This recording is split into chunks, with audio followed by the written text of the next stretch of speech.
Sampai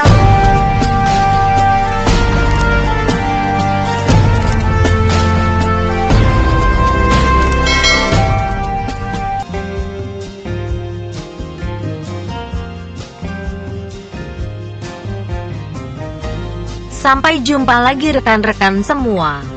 Kali ini kita sampai pada episode 134. Namun sebelumnya admin berharap semoga rekan-rekan semua senantiasa sehat dan dilimpahkan rezekinya. Salam persahabatan juga untuk para rekan semua dimanapun Anda berada. Dan bagi para sahabat yang belum subscribe, silahkan subscribe dulu ya. Yuk dukung channel ini supaya bisa berkembang. Pada kesempatan ini admin memohon maaf kepada rekan-rekan jika terjadi banyak kekurangan pada cerita ini. Pada episode yang lalu diceritakan, pagi itu Andi tengah berdiskusi dengan Pak Tony bagaimana caranya mereka untuk bisa lolos dari krisis yang saat ini tengah mereka rasakan. Andi kali ini menginginkan semua perusahaan terkoneksi dan tersistem supaya masing-masing perusahaan bisa saling mengisi dan saling melengkapi supaya perputaran uang juga ada antar perusahaan tersebut, dan hal itu tentulah akan membantu sedikit banyak keuangan di perusahaan tersebut. Pak, kita ada satu perusahaan yang memproduksi karton atau dus untuk kemasan. Coba Bapak wajibkan semua perusahaan kita kalau pesan kardus untuk packing ke perusahaan tersebut. Jika saat ini sudah terikat dengan supplier lama, bagaimana Pak kalau porsinya dikurangi mulai 10% dan makin lama makin besar? Saya yakin Pak kalau semua 40% saja perusahaan kita pesan ke perusahaan tersebut, tentu perusahaan yang memproduksi karton packing tersebut akan bisa sehat, kata Andi kepada Pak Tony. Andi juga kemudian menjabarkan kembali kepada Pak Tony tentang beberapa kemungkinan yang lainnya. Dan mendapat masukan dari Andi tersebut, Pak Tony pun setuju dan mengiyakan apa yang Andi katakan. Bahkan kini Pak Tony semakin banyak yang dipikirkan dengan masalah tersebut, dan tentu bila cara ini diterapkan maka cara ini dapat mengurangi beban beberapa perusahaan yang saat ini dalam masalah dan sampai harus melakukan pengurangan karyawan seperti halnya perusahaan yang kini tengah dipimpinnya tersebut.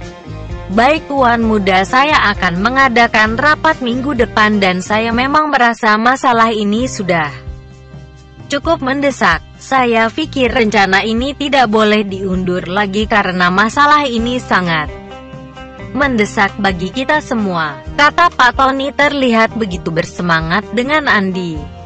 Dan karena urusannya di tempat tersebut telah selesai, maka siang ini Andi segera berpamitan kepada Pak Tony. Saat itulah Pak Tony menawarkan kepada Andi seorang supir untuk mengantar Andi. Namun saat itu Andi terlihat menolak karena Andi memilih untuk naik angkot. Siang itu hampir jam setengah 12 siang Andi kemudian berencana untuk bolos kerja dan hari ini Andi berniat untuk datang ke perusahaan yang dipimpin oleh Pak Theo. Jam 12 lebih beberapa menit Andi kini telah sampai di perusahaan yang dipimpin oleh Pak Theo, dan kali ini Andi dapat masuk ke perusahaan tersebut dengan mudah.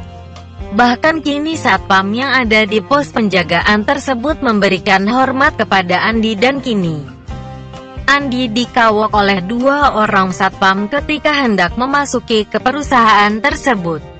Dan Andi karena tak terbiasa dengan perlakuan seperti itu, maka kali ini Andi meminta kedua orang satpam tersebut untuk kembali ke pos satpam. Pak, silahkan kembali ke pos satpam saja Pak. Saya sendiri saja ya Pak, kata Andi kepada satpam tersebut. Andi kini terus bertanya-tanya di dalam hatinya kenapa para satpam bisa berubah drastis seperti ini. Namun ketika Andi sampai di lobi perusahaan baru, kini Andi menyadari ketika di dinding belakang customer service terdapat foto para direksi dan dewan komisaris dan foto Andi jelas terpampang paling besar pada foto tersebut. Kini Andi terlihat malu dan tak berani menatap foto dirinya tersebut, bahkan Andi merasa aneh dan asing dengan hal tersebut. Namun Andi memilih untuk diam dan Andi pun bisa memahami kenapa foto direksi dipasang seperti itu. Hal seperti ini memang wajar pada beberapa perusahaan sebagai sebuah hiasan dan untuk menambah motivasi para karyawan. Kini Andi kemudian berlalu dari ruang lobi dan Andi kemudian menuju lift khusus untuk para direksi yang ada di sisi kanan dari ruang lobi tersebut. Di atas pintu masuk lift tertulis lift khusus direksi karena lift tersebut langsung menuju ke lantai 3 di samping ruang direksi perusahaan. Dan Andi yang kini telah sampai di lantai 3 kini telah sampai ke ruangannya. Kedatangan Andi tersebut ternyata tidak diketahui oleh Pak Theo dan para direksi yang lainnya. Bahkan Lisa dan Alex pun tidak mengetahui kedatangannya. Kini Andi kemudian membuka beberapa file perusahaan tersebut dan dengan akses khusus yang dimilikinya kini Andi dapat langsung mengakses ke server perusahaan dan Andi dapat berselancar dengan beberapa nomor IP. Andi kemudian bisa memasuki sistem perusahaan tersebut dengan username yang dimilikinya. Andi pun kini masuk ke sistem bagian keuangan dan kini Andi dapat mengetahui berapa besaran transaksi perusahaan tersebut dan seberapa pengeluaran di perusahaan tersebut. Ternyata keuangan perusahaan masih cukup aman dan Andi juga bisa melihat nama-nama relasi perusahaan dan besaran transaksi mereka dari bulan ke bulan. Angka-angka tersebut terlihat stuck atau diam di tempat. Kini Andi juga masuk ke beberapa sistem perusahaan, diantaranya adalah pada bagian marketing.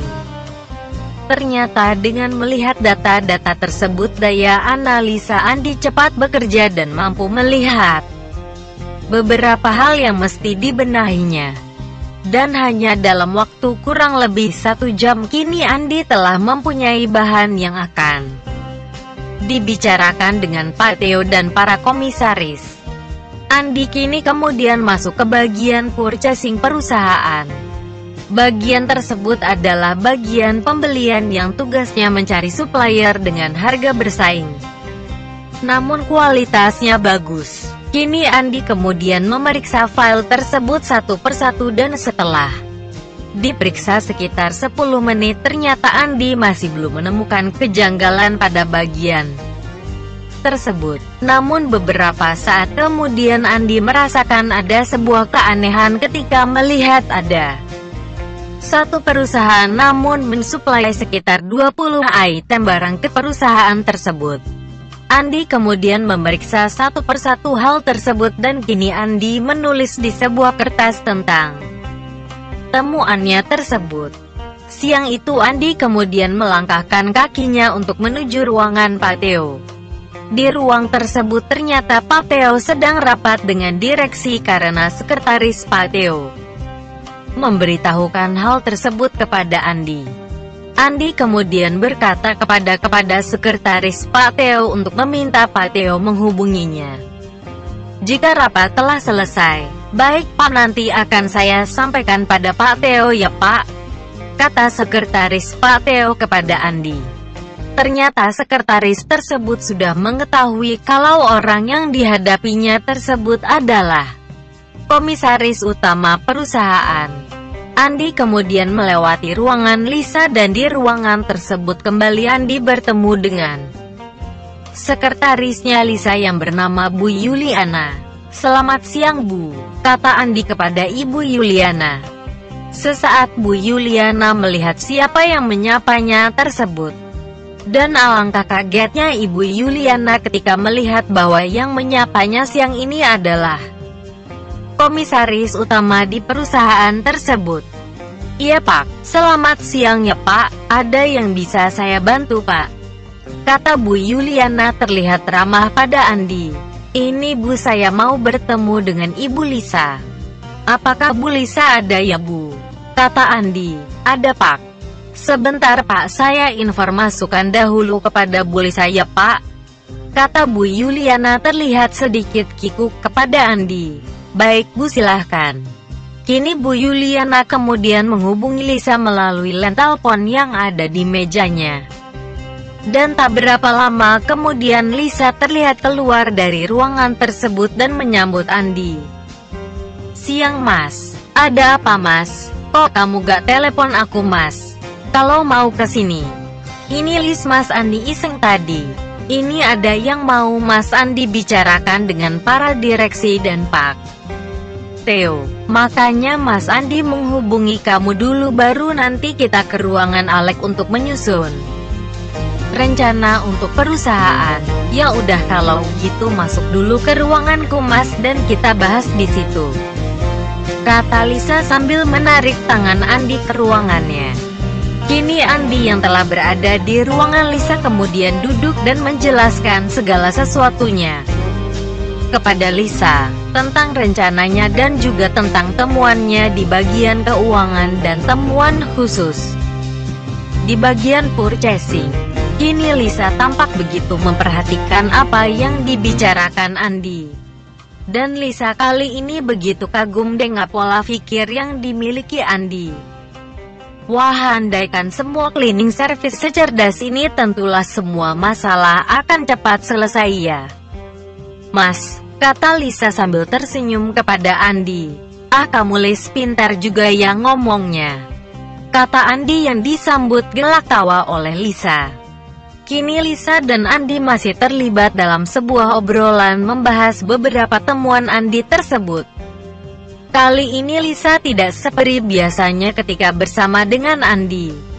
Beberapa kali Lisa mencuri pandang kepada Andi dan kali ini Lisa seperti ada satu perasaan yang berbeda dengan Andi. Namun ternyata semua itu tidak diketahui dan tidak disadari oleh Andi. Memang untuk urusan wanita Andi ini termasuk type cowok yang kurang peka. Dan setelah kurang lebih setengah jam mereka berbicara di ruangan Lisa, kali ini Lisa dan Andi kemudian beranjak ke ruangan Alex untuk membahas masalah tersebut. Dan ketika Andi menjelaskan masalah tersebut kepada Alex, kini Alex juga berbicara yang hampir sama kepada Andi. Iya An, aku juga menemukan beberapa hal yang aku pikir agak aneh namun aku lebih memilih untuk diam karena aku pikir mungkin saja aku salah lihat atau salah analisa. Tapi ketika kamu berbicara seperti itu aku kini jadi yakin bahwa memang ada yang mesti kita benahi di perusahaan ini, kata Alex kepada Andi. Kini Andi juga mengusulkan bagaimana kalau perusahaan ini bisa bekerja sama dengan perusahaan milik keluarganya Andi dan juga sekaligus keluarga Lisa dan Alex. Nanti kita undang Pak Theo ke ruang rapat atau kita datang saja ke ruang Pak Theo dan kita jelaskan potensi dari beberapa perusahaan milik kita untuk menjalin kerjasama dengan perusahaan ini. Aku pikir selama hubungan itu adalah mutual simbiosis, aku pikir tidak apa-apa. Jadi hubungan yang terjalin akan membawa keuntungan untuk kedua belah pihak. Dan mendengarkan penjelasan dari Andi tersebut, Alex kemudian berkata, "Oke An, aku setuju." Lisa pun kini terlihat tersenyum dan kini ketika orang tersebut keluar dari ruangan Alex dan menuju ke ruangan yang ditempati Pak Theo. Di perusahaan ini memang cukup berbeda atau bisa dibilang sedikit aneh. Seorang direksi biasanya datang dan menghadap kepada komisaris. Namun kini semuanya menjadi terbalik. Dewan komisaris yang datang ke tempat direksi perusahaan tersebut. Hal tersebut juga dirasakan oleh Pak Theo ketika melihat ketiga orang tersebut telah memasuki ruang kerjanya. "Selamat siang semuanya. Wah, ada apa ya kok tumben-tumbenan pada kesini? Bapak dipanggil saja pasti Bapak menghadap kok," kata Pak Theo merasa tidak enak terutama kepada Andi. Enggaklah Pak. Kita pingin saling menghormati dan menghargai. Bagaimana Pak keadaan Bapak? Kata Andi kepada Pak Theo, dan kemudian dia lanjutkan dengan obrolan ringan di antara mereka.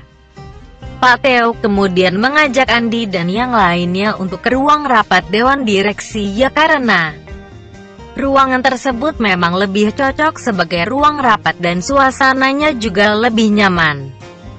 Di ruangan tersebut, Andi kemudian menjelaskan maksud tujuannya datang menemui Pak Theo. Dan Andi kemudian berkata kepada Pak Theo seperti apa yang disampaikan dirinya kepada Alex dan Lisa. Dan kali ini Alex pun memberikan informasi kalau temuan Andi tersebut ditemukan juga oleh dirinya. Baik, kalau begitu masalah temuan ini saya akan catat dulu dan besok mungkin saya akan tindak lanjuti. Dan untuk masalah kerjasama yang disarankan kepada saya sangat apresiasi dan saya mendukung penuh. Kalau memang ada rapat dengan perusahaan tuan muda Andi, saya juga siap, kata Pak Theo. Mendengar kata-kata Pak Theo tersebut, Andi lalu menyebut nama Pak Tony. Rupanya Pak Theo sudah tidak asing dengan Pak Tony. Baik tuan muda, saya akan menghubungi Pak Tony untuk membahas hal ini. Terima kasih tuan muda. Saya malah tidak memikirkan hal ini. Saya yakin ini adalah solusi terbaik untuk perusahaan ini. Itulah kisah pemuda kaya yang sederhana episode 134. Terima kasih kepada rekan-rekan yang sudah mengikuti cerita ini. Jangan lupa like, subscribe, dan bagikan cerita ini kepada yang lain. Silahkan rekan-rekan tulis saran dan komentar di kolom komentar untuk kemajuan channel dan cerita ini. Terima kasih.